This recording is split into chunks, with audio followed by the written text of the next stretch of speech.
Bismillahirrahmanirrahim.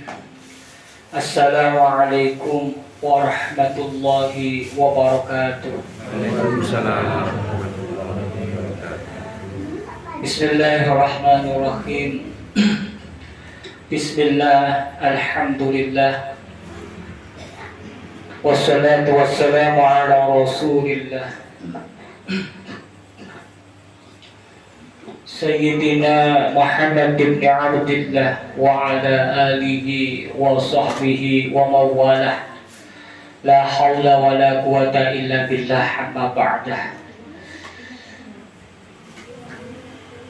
Para bapak, para ibu ingkang dipun muliakan Allah Subhanahu wa taala. Alhamdulillah, dengan segenap rasa puji syukur kita aturkan kehadirat Allah Subhanahu wa taala, karena malam hari ini Allah Subhanahu wa taala masih memberikan rahmat, taufik, hidayah, inayah kepada kita semua, sehingga Allah masih memberikan kenikmatan sehat jasmani rohani bagi kita, dan Allah menyempurnakan kenikmatan tersebut dengan kekuatan hidayah, sehingga kita mampu mendaya gunakan kenikmatan waktu dan kesehatan ini untuk beribadah kepada Allah Subhanahu wa taala.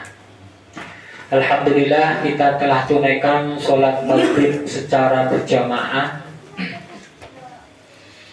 lalu dilanjutkan dengan tadi pembacaan bersama-sama doa Rotibul Hadat. Kita membaca Rotibul Hadat.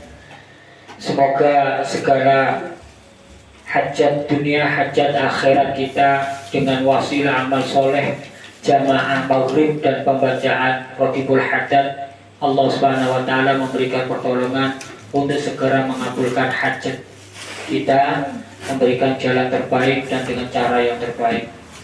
Lalu dilanjutkan dengan pengajian rutin tiap malam Selasa, yaitu kajian fikih dasar, fikih permulaan. Bapak Ibu, kalau kulo sempat diskusi kali Pak Dedi, tapi nanti Pak Jiwidono kulo nyuwun pertimbangan. Ini beberapa pertemuan malam Selasa kan rutinannya pakai pembahasan pakai dasar. Kulo gak ada wacana supaya gak bosen, karena ngaji fikih itu sebenarnya pokok, wajib, karena itu modal keabsahan dari ibadah wajib. Akan tetapi kadang ada perasaan jenuh ngaji fikih itu, padahal itu wajib. Makanya lega pancen nyantri ya, diniati santri mondok, diniati istiqomah ngaji fikih ku ya rodok butuh ketelatenan, kesabaran dan istiqomah, karena kadang membosankan. Padahal itu kebutuhan wajib kita dalam rangka memenuhi kesempurnaan ibadah wajib. Nah, supaya tidak bosan, tadi kita sempat berbicara wacana diseling, Pak. Jadi malam Selasa ganjil kayak minggu pertama itu oke. Malam Selasa minggu genap atau minggu kedua, keempat itu kita bahas kitab Fadhailul Amal, kitab-kitab tentang keutamaan amal. Ya mungkin nanti kita sepakati, mungkin Wasiatul Mustafa itu kitab-kitab tentang fadilah amal, hadis-hadis Nabi yang disampaikan kepada Sayyidina Ali karramallahu wajhahu, atau Nasoihul Ibad, atau Irsyadul Ibad, atau Tangkihul Qaul Al-Hasis. Tapi karena ini kita masih belajar permulaan dasar, saya ingin yang sederhana-sederhana, pokok bisa mempraktekkan, daripada ngaji dukur-dukur, daki-daki, jeru-jeru tapi gak kuat ngamal. Kita bertahap karena memang semuanya butuh proses. Ya, terus kalau memang disepakati ya nanti kita seling. Minggu ganjil pakai, minggu kedua atau minggu genap kita membahas kitab-kitab Fadhailul Amal, kitab hadis atau kitab akhlak atau kitab amaliyah yang bisa kita laksanakan. Sudah melanjutkan kajian terakhir malam Selasa masih tentang pembagian air. Ada air mutlak. Pada pertemuan bab air yang pertama sudah kita pelajari air mutlak atau air tohir mutohir, air yang suci mensucikan. Ada air yang berubah taghayyur tapi masih suci mensucikan. Karena air yang berubah itu ada yang kategori suci dan mensucikan. Pokoknya berubahnya dengan perkara yang suci. Ada 5 perubahan air yang walaupun air itu berubah tetap dikatakan tohir mutohir. Lalu ada perubahan air yang mengakibatkan berubah status menjadi tohir ghairu mutohir, suci tapi tidak mensucikan. Air yang berubah dengan perkara suci yang tidak dibutuhkan oleh air, dan perkara yang mencampuri tersebut tidak berdampingan secara langsung dengan air. Atau air mustakmal yang sudah digunakan untuk menghilangkan najis atau hadas, itu tohir ghairu mutahhir. Lalu malam hari ini kita melanjutkan materi sampai kepada air najis, al-ma'ul mutanajjis, air yang terkena najis, bukan air najis. Al-ma'u utawi banyu al mutanajjisu kang kena najis nau'ani iku rono. Air yang terkena najis itu ada 2 bentuk, 2 jenis. Bukan air najis nih. Kalau air najis itu secara zatnya najis, seperti air arak, air kencing, itu najis. Tapi ma'ul mutanajjis ini adalah air suci yang terkena najis. Itu bisa menjadi najis dengan berbagai ketentuan. Ini ada 2 bentuk. Kula balani ya. Tadi kita sudah membahas tentang air mutlak minggu-minggu yang kemarin, yang mutlak atau air tohir mutohir, air suci yang mensucikan. Lalu kita juga membahas tentang air tohir ghairu mutohir, air yang suci tapi tidak bisa dipakai untuk bersuci. Ada air yang makruh, airnya suci dan makruh digunakan untuk berwudu. Dan kali ini ada air mutanajjis, air suci yang terkena najis sehingga menjadi najis. Ada 2. Yang pertama ma sujiku banyu. Waqa'at kang tumibo fihi ing dalem ma najasatun opo pira-pira najis. Wa yarab kang ngowahake apa najasa ahada ausofihi ing salah sijine pira-pira sifate banyu. Jadi jenis yang pertama adalah ma waqa'at fihi najasatun ghayyarat ahada ausofihi, yaitu air suci yang kejatuhan najis di dalamnya, serta najis tersebut merubah salah satu dari sifat-sifat dasarnya, baik perubahan itu banyak atau sedikit. Kula balani ya. Ma'ul mutanajjis atau air yang terkena najis sehingga menjadi najis itu ada 2. Air suci terkena najis sehingga menjadi air najis itu ada 2 bentuknya. Yang pertama, air suci yang kejatuhan najis di dalamnya, serta najis tersebut bisa merubah salah satu dari sifat dasarnya. Ini baik pada air sedikit ataupun pada air banyak. Air sedikit adalah, sudah saya jelaskan minggu kemarin, air yang kurang dari 2 kolah, atau kalau dikonversi gampangnya 270 liter. Kalau diluaskan 60 cm panjang, 60 cm lebar, 60 cm kedalaman. Itu namanya air yang kurang dari itu dinamakan air sedikit atau kurang dari 2 kolah. Kalau air lebih dari 2 kolah adalah air banyak adalah air yang lebih dari 2 kolah. Nah, baik air sedikit maupun air banyak, artinya air yang lebih dari 2 kolah atau air yang kurang dari 2 kolah, jika terkena najis, kejatuhan najis, dan najis tersebut mampu merubah salah satu sifat dasarnya, maka air tersebut berubah status menjadi air najis.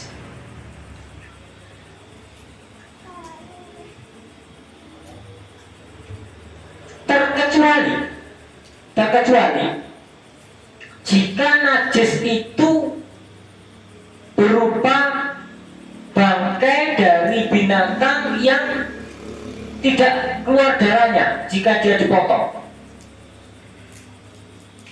Paham ya? Oh, iki ono banyu. Ada air di dalam bak atau timbo. Airnya suci.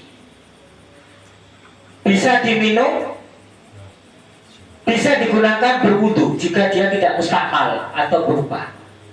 Nah, jumlahnya air ini sedikit, kurang dari 2 kolah. Pelan-pelan ya. Air di dalam tempat kurang dari 2 kolah atau sedikit. Kejatuhan najis. Maka otomatis air ini menjadi najis. Baik berubah salah satu sifat dasarnya ataupun tidak. Kalau air sedikit. Terus lagi ada air di dalam kolam, di dalam bak mandi. Airnya jumlahnya, kapasitasnya lebih dari 2 kolah atau lebih dari 270 liter. Ini air suci. Lalu kejatuhan najis. Jika pelan-pelan ya, jika najis yang jatuh ke dalam air yang lebih dari 2 kolah tadi atau air banyak tadi tidak merubah salah satu sifat dasarnya, maka air ini tetap jadi air tohir mutohir, air yang suci mensucikan karena tidak berubah. Contoh, ini air lebih dari 2 kolah, keceblokan batang tikus, airnya lebih dari 2 kolah, berarti air banyak ya. Keceblokan batang tikus atau keceblokan kotoran cicak, kotoran tokek misalkan. Tapi ketika najisnya dibuang, batang tikus mau dibuang, ternyata air ini baunya tetap alami sama, warnanya juga tidak berubah, rasanya di kamu ya gak berubah. Maka air ini tetap menjadi air tohir mutoh, suci yang mensucikan. Kenapa? Lupa kan sudah kejatuhan najis. Iya, meskipun kejatuhan najis, tapi salah satu sifat dasarnya tidak berubah. Maka ini tetap menjadi air tohir mutohir, air yang suci dan mensucikan jika airnya banyak. Sampai sini paham ya?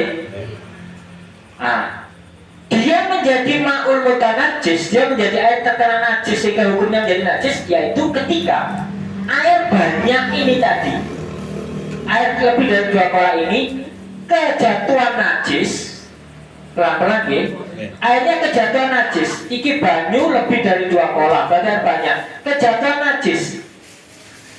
Setelah kejatuhan najis, air ini berubah salah satu sifatnya, walaupun sedikit. mungkin warnanya yang berubah menjadi agak keruh, atau baunya yang berubah menjadi agak banger, berubah dari bau dasarnya, atau rasanya menjadi rada sepet-sepet gak enak atau kecut. Jika air banyak ini kejatuhan najis, lalu salah satu sifat dasarnya berubah, maka ini menjadi air najis. Paham Bu? Tapi kalau tidak berubah salah satu sifat dasarnya, tetap menjadi air tohir, mutahhir, tetap menjadi air suci. Paham ya? Karena dia kejatuhan najis dan berubah. Kecuali jika najisnya itu berupa binatang yang ketika disembelih atau dipotong tidak keluar darah. Contoh, jangkrik, cicak, apa mana, kecoa, nyamuk, itu kan tidak keluar darahnya. Lupa nyamuk atau darah ya sangat sedikit, itu darah yang ada di nyamuk itu darah manusia apa yang menggigitnya. Tapi binatang ini ketika digorok tidak keluar darahnya, itu tidak mengakibatkan air itu menjadi air najis. Paham ya? Paham Bu? Dalam lo ini buatan urusan gilo kali buatan gilo, bicara tentang hukum fikih. Paham ya? Kalau airnya sedikit kejatuhan najis otomatis najis.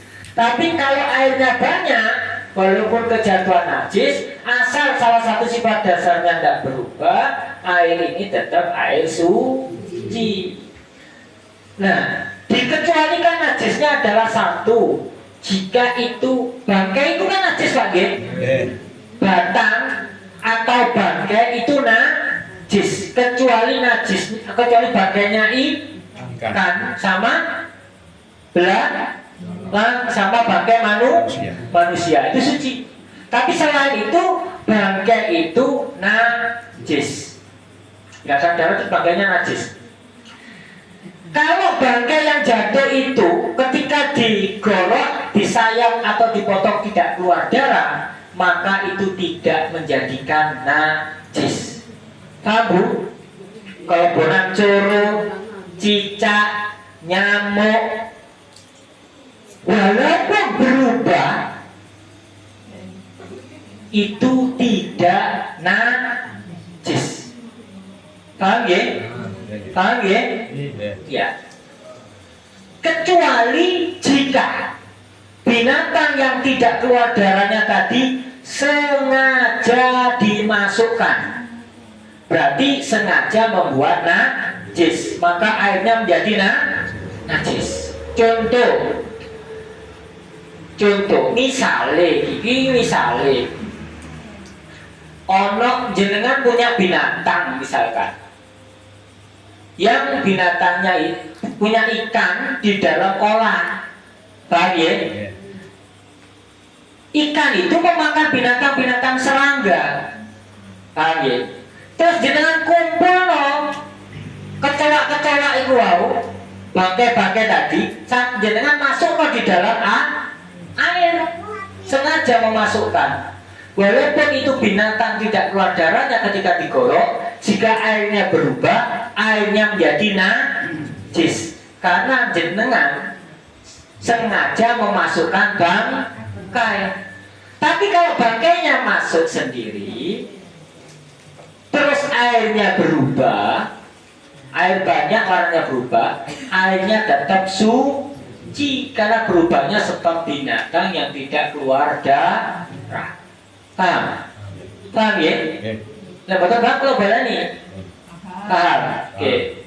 Dikecualikan itu satu. Oke. Yang kedua, ini kalau proses sarai soalnya.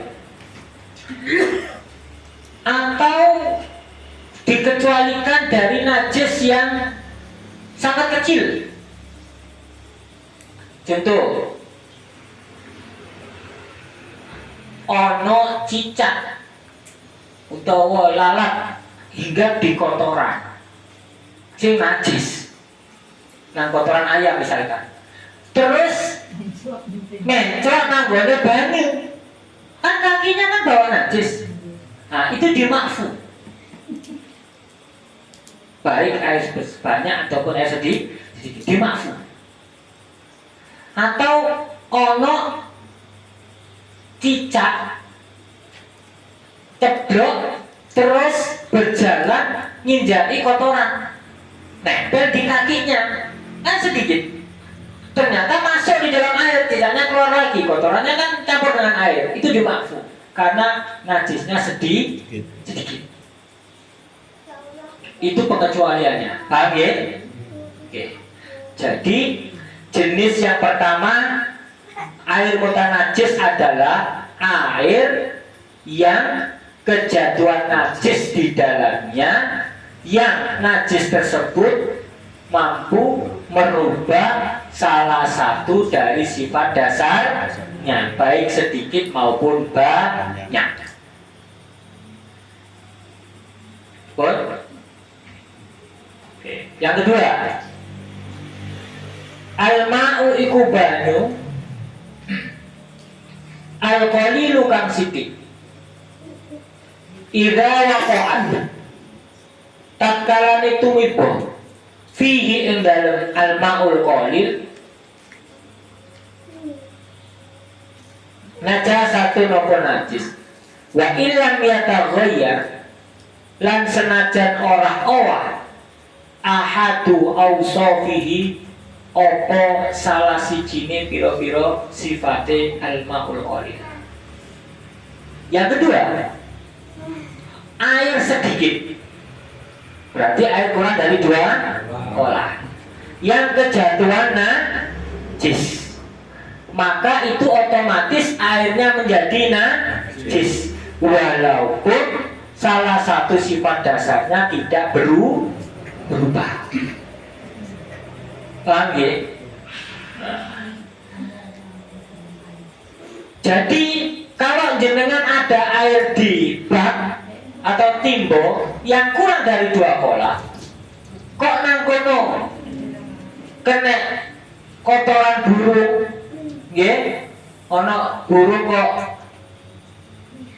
keluar kotoran atau terus masuk di dalam air tersebut, walaupun tidak berubah salah satu sifat dasarnya, airnya tetap najis. Kecebaan telek cicak, kecebaan telek nopo tokek, kan najis. Maka airnya menjadi najis. Itu bahayanya kalau air sedikit, walaupun tidak berubah. Tapi kalau air banyak, itu jenis yang pertama tadi masuk ya, masuk pada jenis yang pertama. Jika najisnya merubah salah satu sifat dasarnya, maka baru menjadi air najis. Jika tidak berubah, airnya tetap suci. Itu kalau air banyak.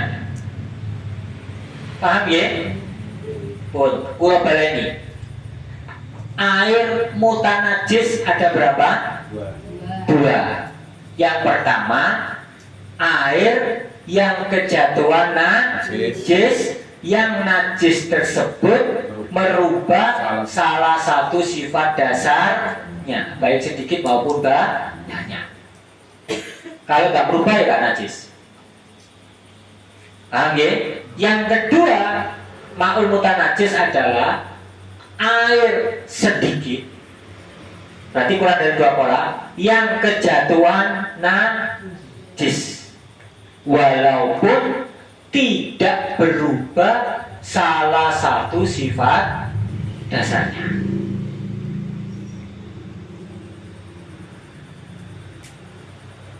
Kamu paham? Oke.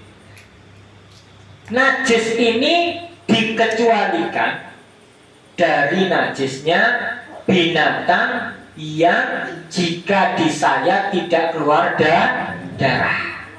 Kecebloan badang cicak, badang curug, badang jangkrik tidak najis. Paham ya? Walaupun airnya berubah kalau air banyak atau air sedikit kejatuhan dan najis. Kalau binatang itu tidak keluar darah. Kecuali jika binatang-binatang itu dengan sengaja dimasukkan. Jika sengaja dimasukkan, airnya tetap najis karena dia bersengaja memasukkan najis. Namun pengecualian yang kedua adalah jika najisnya itu sangat kecil, tidak apa-apa, dimakfu namanya, dimakfu. Ini namanya air mutanajis. Beda dengan air najis. Kalau air najis itu kecampuran, gak kecampuran tetap najis. Ini asalnya air suci menjadi najis. Kalau sudah najis, bagaimana konsekuensinya? Maka jika terkena pakaian, pakaian menjadi najis. Ono bani nang timbo, mari nimbo nang sumur, belum dipakai apapun, ya bening. Karena dia kurang dari 2 kolam, makanya sedikit. Ternyata ono manuk biber ngelek masuk di situ. Walaupun masih tetap bening, tidak berubah apapun. Warnanya, rasanya, baunya tidak berubah. Tapi karena dia air sedikit, maka airnya itu menjadi air najis. Jika kena pakaian, pakaiannya najis. Jika kena badan, badannya najis. Jika terkena tempat, tempatnya najis. Dan air ini tidak boleh dikonsumsi. Kayak masak gak kena, kayak ngombe gak kena. Ini namanya menjadi air najis. Sebelum saya lanjutkan, monggo kalau ada pertanyaan. Sebelum saya lanjutkan, monggo kalau ada pertanyaan.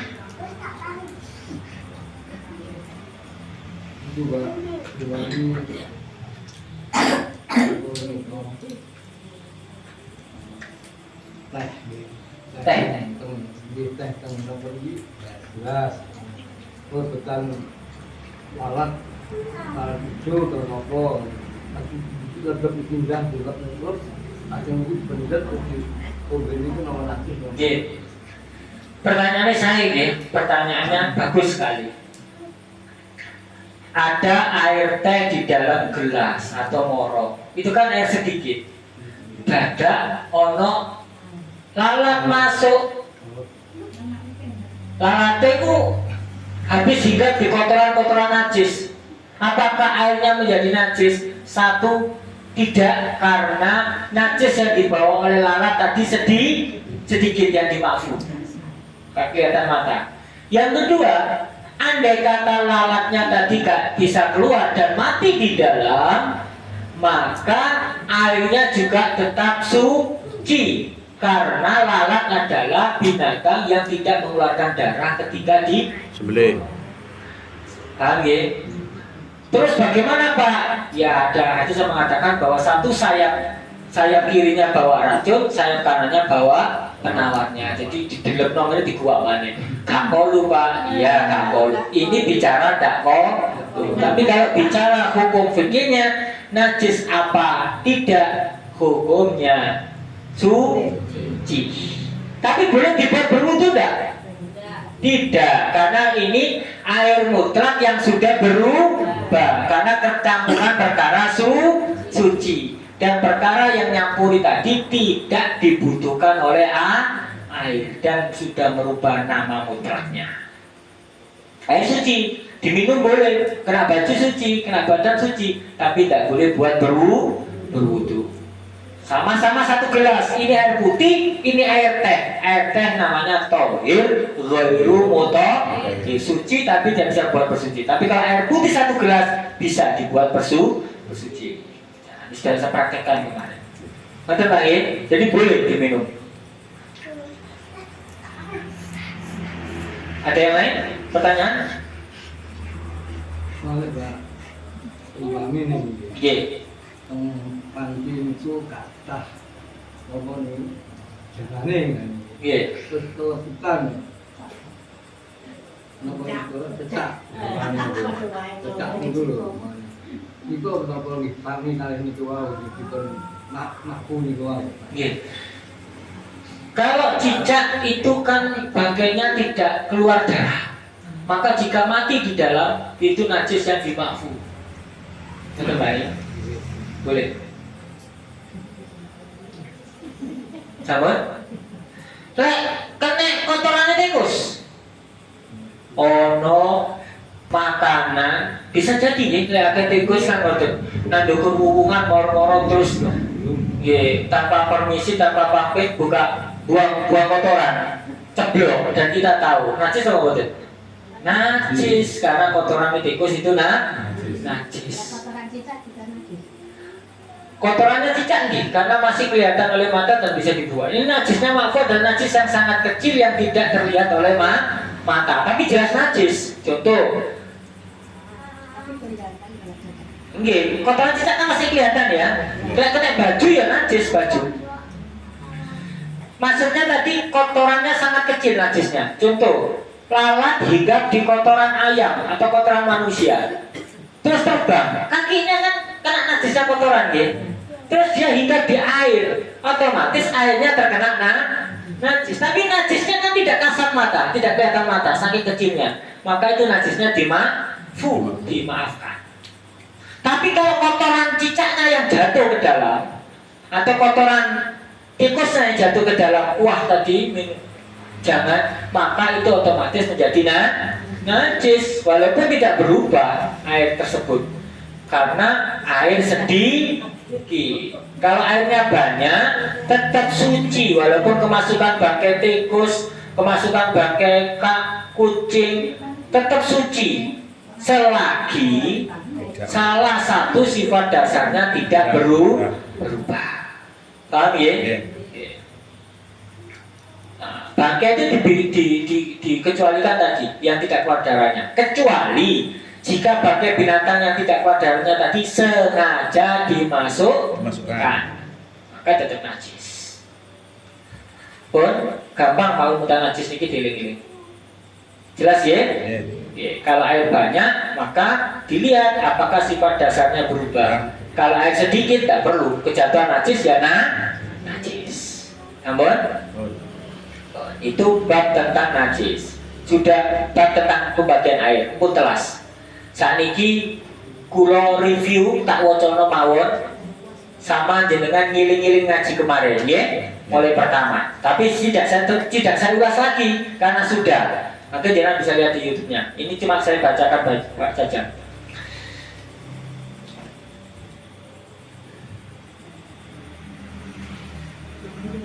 Aksamul miyahi salatatun. Pembagian air ada 3. Kita pakai yang lain 4. Ditambah dengan air makruh, yaitu air yang dipanaskan dengan sinar matahari di dalam tempat yang terbuat dari tembaga. Ada 3. Yang pertama tohir mutohir. Yang nyatet monggo. Ini tidak saya jelaskan terdalam karena sudah. Ini hanya mengulas sebentar, mengingatkan kembali dari awal. Aksamul miyahi salah satu. Pembagian air ada 3. 1 tohirun mutohirun. Air suci yang mensucikan. Artinya apa? Airnya ini suci, bisa kalau terkena pakaian tidak najis, terkena apapun tidak najis dan boleh dikonsumsi. Mutahhirun dan bisa dibuat bersuci. Ini jenis yang pertama, tohir mutahhir, suci yang mensucikan. Jenis yang kedua, tohirun ghairu mutahhirin. Air yang suci, artinya apa? Airnya boleh dikonsumsi, boleh diminum, boleh dimasak. Terkena pakaian yang tidak najis, kena baju yang tidak najis, badan tidak najis. Tapi ghairu mutahhirin tidak bisa dibuat bersuci. Itu jenis yang kedua, sudah kita pelajari. Yang ketiga, ma'ul mutanajjis, air suci yang kejatuhan najis. Sudah. Sekarang apa itu tahir mutahhir? Air suci yang mensucikan. Al-ma'ut tahirul mutahhiru huwa kullu ma nazala minas sama'i aw naba'a minal ardi wa lam yataghayyar ba'du awsafi bima yughayyiru tahuriyatahu kama is-sama'i wa ma'il bahri dan lain sebagainya. Air suci yang mensucikan yaitu air yang turun dari langit.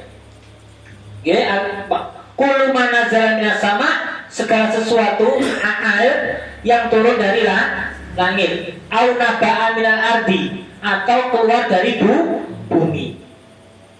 Walam yataghayyar ba'du awsafi bima yughayyiru tahuratahu, dan tidak berubah sebagian dari sifat-sifatnya sebab sesuatu yang mencampuri yang bersifat suci. Kama isama, seperti air hujan itu tahir mutahhir atau disebut air mutlak. Wa ma'il bahri, air laut.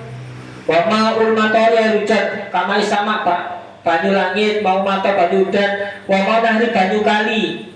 Wa mau salji, banyu es atau banyu embun. Wa ma'ul barodi, ini banyu embun.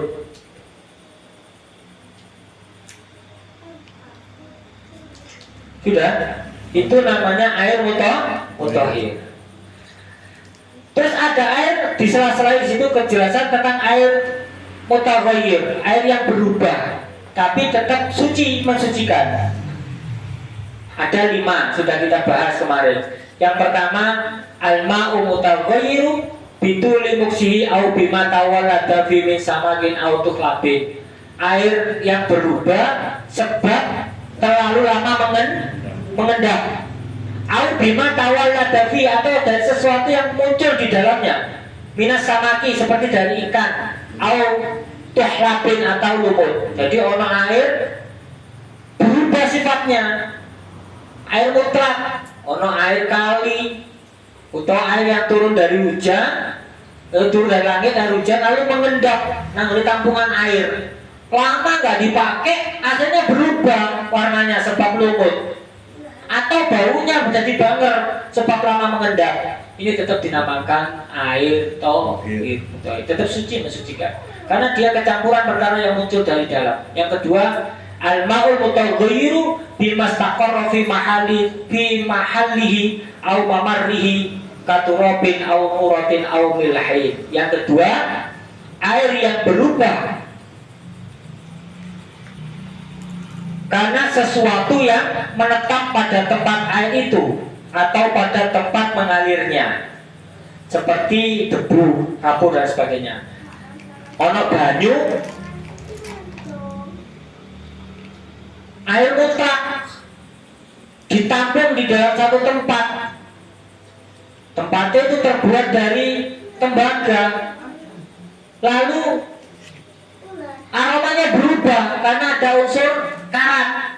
Paham ya? Airnya tetap suci, mensucikan, karena itu unsur tempatnya yang harus dihindari, atau dari saluran mengalirnya. Ono banyu kali terus mengalir nanggone tempat penampungan air, dia melewati batu kapur, airnya berubah, itu tetap suci karena tempatnya. Yang ketiga, al-ma'ul mutaghayyir bima ya'syurul ikhtirazu minhu kawaraqis syajarati allati tulqihi riyah. Air yang berubah di sebagian airnya karena sesuatu yang jatuh, yang sulit untuk dihindari. Seperti gini, air nanggone telaga, samping-sampingnya banyak pohon, lalu tertiup angin, daunnya rontok, jatuh di dalam air nanggone telaga tadi. Airnya menjadi agak hijau atau agak butek. Nah, itu tetap suci. Paham ya? Walaupun dia berubah dan tetap mutahhir. Kenapa? Karena tidak kehilangan sifat mutlaknya, tetap dikatakan air kali, air telogo, walaupun berubah, namanya tidak berubah.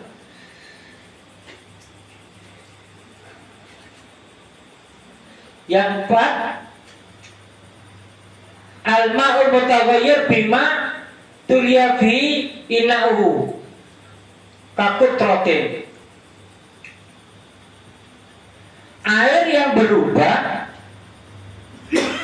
dengan disebabkan adanya benda yang di tempat air itu dicapkan padanya, seperti minyak. Ono tempat penampungan air yang dicat, mari oleh diisi banyu, air mutlak, paham ya? Airnya tetap suci walaupun aromanya berubah, karena minyak dengan air itu tidak bisa bercampur. bercampur. Kecuali kalau percampurannya tidak bisa dipisahkan, maka itu menjadi air yang tohir ghairu mutahhir. Koyok banyu kopi, banyu teh itu nggak bisa dipisahkan. Kalau minyak sama air tidak akan bercampur. Berubah karena tempatnya itu yang dicat. Ini resum singkat ya. Yang kelima, al-ma'u mutaghayyir bima yujawiruhu. Air yang berubah karena tempat air itu bersebelahan dengan sesuatu yang menyebabkan berubah. Dirihiha allati hamalahu hawa ulai, yang terbawa oleh air, yang terbawa oleh angin. Berubah aromanya sebab terbawa oleh angin. Au bima la yumkinu fasluhu binal ma', atau sebab sesuatu yang tidak mungkin memisahkan dengan air. Kazaitin kayak lengo au syahmin atau gaji. Yaitu air yang berubah dengan sebab adanya sesuatu yang berdekatan. Contoh, iki ana banyu suci mensucikan. Ternyata di samping tempatnya air tadi ada bangkai tikus. Tidak bercampur dengan air, hanya berdampingan. Karena berdekatan dan tercemari udara, aroma airnya berubah. Ini tetap air tohir. Bisa buat bersuci. Paham ya? Itu sekarang al-ma'u tohir ghairu mutahhir. Saya review sebentar, saya ulang kembali dari macam-macam air. Air tohir ghairu mutahhir, air suci tapi tidak mensucikan. Salah satu anwa'in itu ada 3. Yang pertama, al-ma'ul mutaghayyiru kathiran bi mukhalatati tahirin yastaghni anhu al-ma'u wa lam yakun mujawiran lahu kasukarin au asalin, yaitu air yang berubah secara banyak sebab bercampur dengan benda suci. Yastaghni anhul ma', yang benda tersebut tidak dibutuhkan oleh air. Walam yakun mujawiron, dan tidak berdekatan. Contoh, amin Pak. Ini air tohir mutahhir, air suci mensucikan, karena ini sifatnya keluar dari bumi, paham ya? Dan ini tetap dinamakan air sumber. Cleo itu hanya merek, paham ya? Tetap air sumber, namanya air mutlak. Maka tohir mutahhir. Bisa ini dibuat berwudu? Bisa. Sudah saya praktekkan ya. Lalu dia kecampuran perkara suci yang tidak dibutuhkan oleh air. Lalu kecampuran perkara najis, maka dia menjadi pembahasan pertama tadi. Yang keempat, menjadi air mutanajis. Ini kecampuran perkara suci yang tidak dibutuhkan oleh air, dan dia berubah, dicampur kopi, maka dia berubah menjadi keruh. Jadi air tetap air sumber atau air kopi? Air kopi. Jenengan ngomben air sumur, paham ya? Air sumur itu mau berubah sebab lumut yang keluar di dalamnya. Jenengan ngarani air lumut atau air sumur? Air sumur. Tetap air sumur.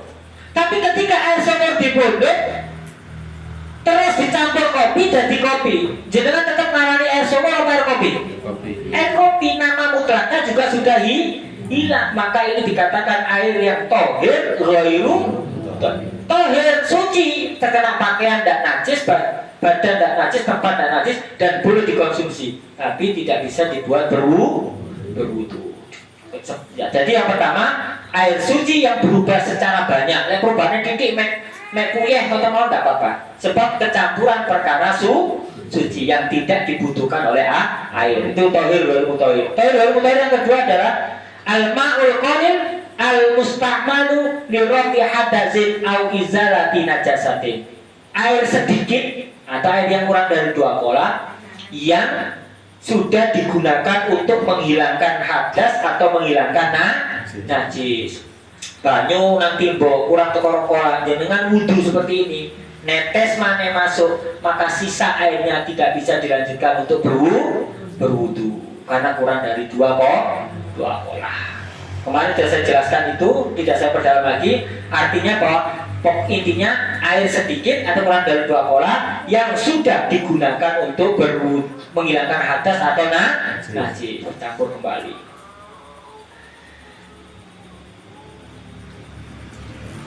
Iki keran, ya. Terus iki pakai najis. Jenengan gojoki banyu keran, digocek banyu keran. Tampungan airnya ditampung nang bak tetesane. Paham ya? Banyu keran mancur, ini air najis digerocok air keran, diperes. Airnya ditampung di bak atau timbo. Kurang dari 2 kolah. Ini airnya najis apa suci? Suci, kemarin saya jelaskan. Kenapa? Karena air yang mendatangi najis. Ini statusnya suci. Jadi airnya suci, tapi ghairu mutahhir.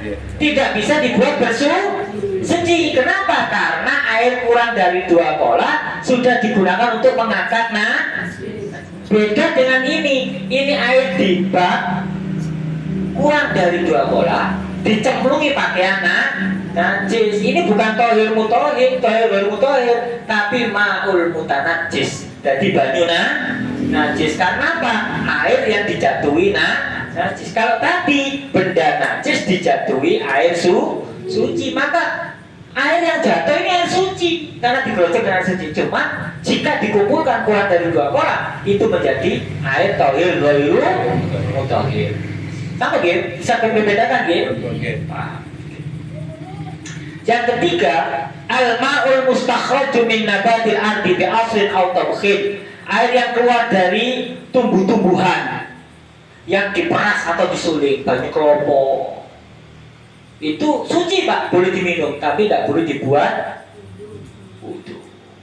Paham ya? Atau air getah itu, air yang keluar dari bumi itu apa namanya itu gedebok pisang itu diperas keluar airnya apa najis? Tidak, tapi tidak bisa dibuat berwudu karena keluar dari tumbuh-tumbuhan. Itu air yang tohir ghairu mutahhir. Pembahasannya jangan lihat di YouTube sebelumnya. Ini materi sebelumnya saya hanya mengulang kembali untuk memperkuat.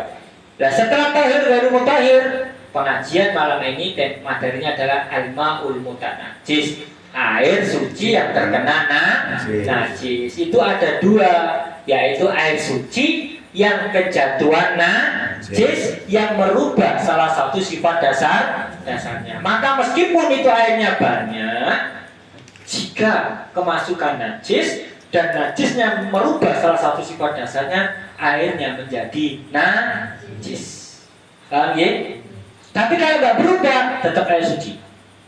Kalau air banyak, kalau air sedikit, tetap najis. Masuk yang kedua, yaitu al-ma'ul qalil idza waqa'at fihi najasatun wa illam yataghayyar ahadu awsafihi. Air sedikit yang kejatuhan najis di dalamnya, yang walaupun tidak berubah salah satu sifat dasarnya, karena itu air sedikit.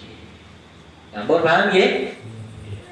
Jadi harus bisa membedakan yang tadi jenengan banyu suci dicemplungi pakaian najis, airnya menjadi najis. Beda dengan pakaian najis digerocok banyu suci, tetesan airnya ini adalah air suci, tapi tidak bisa dibuat bersuci kalau kurang dari 2 kolah. Tapi tetesannya mau dikumpul lebih dari 2 kolah, itu namanya air tohir mutahhir. Air mustakmal dicampur air mustakmal dikumpul jadi lebih dari 2 kolah menjadi air tohir mutahhir, suci yang mensucikan. Karena air banyak tidak akan bisa menjadi air mustakmal yang tohir mutahhir.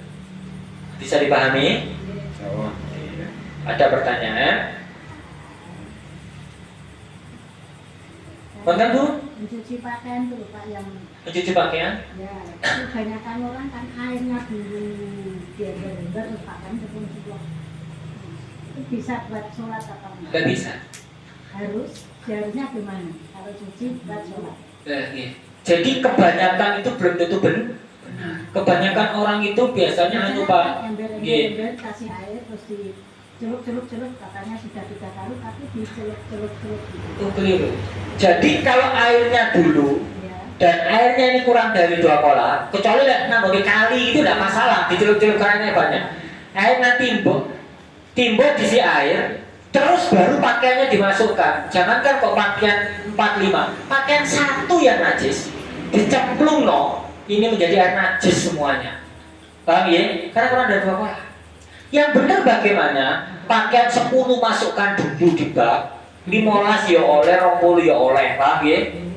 Setelah itu baru dimasuki air suci dan airnya mencapai di atas permukaan pakaian yang paling atas. Airnya tengah-tengah tidak bisa, masih najis karena kejatuhan najisnya yang di atas ini. Tapi harus airnya menggenangi pakaian tadi. Iya, lebih pakaian. Apa harus amber? Tidak. Pokoknya airnya melebihi air pakaian yang paling atas. Pakaiannya tergenang. Kalau sudah gitu nggak usah dibilas nggak apa-apa. Tidak apa. Pokoknya pakaiannya dulu baru air. Iya. Dibilas 3 kali atau 2 kali atau 3 kali. Kalau mau dibilas lagi tidak apa-apa, tapi sudah suci karena ini sudah suci. Tinggal mungkin ngilang sisa sabun atau apa digerojoki gitu lagi tidak apa-apa. 1 kali 2 kali tidak ukuran tidak masalah. Karena di dalam bak tadi sudah suci. Paham ya? Tapi kalau ini ada najis ainiyahnya atau kotorannya anaknya mari ya, kotorannya dibuang dulu, paham ya? Bangkrut ngomong. Jadi di dalam bak ini sudah suci pakaian. Ini sudah bisa buat bilas, paham ya? Ini diangkat, sisa pakaian ini sudah suci apa belum? Kan pakaiannya 10, diangkat 1 diperas di PP. Kan masih ada 9 pakaian. Pakaiannya sudah suci apa belum? Sisanya yang 9 suci. Iya, suci. Terus dijemur kabel, seret di dalam air, di dalam bak tadi masih tersisa air. Kan ngerti ya? Dijemur kabel kan masih ada sisa air. Airnya najis apa suci? Suci. Bisa dibuat berwudu enggak? Tidak, karena airnya kurang dari 2 kolam dan bekas digunakan untuk menghilangkan najis. Beda kalau apa itu namanya tadi pakaiannya dhisik, airnya dulu baru pakaiannya, maka najis kabeh gitu loh. Masih diulang 10 kali tetap najis karena wis bersih Pak ini, tapi najisnya belum hilang. Misalkan pakaiannya banyune dhisik pakaiannya dilebokno, wis diumbah. Engko mari ngono dibaleni maneh. Bakal dhisik air pakaiannya dijegur 10 kali pun tetap najis karena bakalannya tetap najis. Paham ya? Tapi kalau setengah baknya masih setengah gitu Pak. Tapi dalam dibandur terus bagaimana? Oh suci. Kemarin kita ngaji dengan syarat jumlah airnya tidak berkurang sebab adanya air yang terserap oleh benda yang disucikan. Kemarin saya kira bahas ya. Jadi kan otomatis air di dalam gue berani pelan-pelan. Iki ono bak. Pakaiannya dijegurno, jeret kabeh. Terus diisi air yang di atas permukaan pakaian. Ini tohir mutahir apa tohir mutahir? Tohir mutahir. Nah, selama pakaiannya belum diangkat, air di dalam bak ini boleh dibuat berwudu walaupun campur rendaman pakaian. Paham ya? Iki kula balani pelan-pelan Ibu. Iki bak kosong dileboni pakaian najis. Mari ngono terus diisi banyu, diisi air. Airnya menggenangi pakaian. Ini baru suci. Paham ya? Tapi kalau kebalikan, airnya dulu dimasuki pakaian, ini menjadi najis. Paham ya? 1. Yang kedua, ini bak diisi pakaian kok najis, terus diisi air mengenangi pakaian. Suci tidak?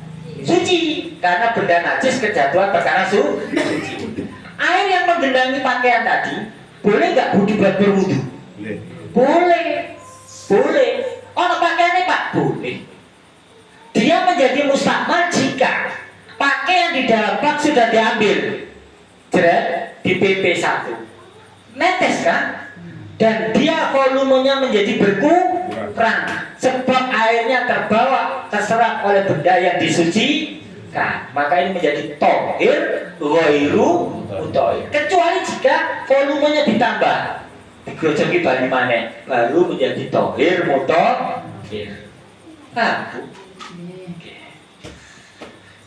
Apa-apa di bulan barat ini saya paham ngaji sekarang dipraktekkan. Cuci di mesin cuci itu gimana? Boleh di mesin cuci itu karena sudah didesain secara oke. Karena gini, di mesin cuci itu kalau tergantung jenengan masukkan airnya dulu baru pakaian tetap najis. Tapi kalau jenengan memasukkan pakaiannya dulu terus ditumpahi bani suci, maka menjadi suci, sama saja.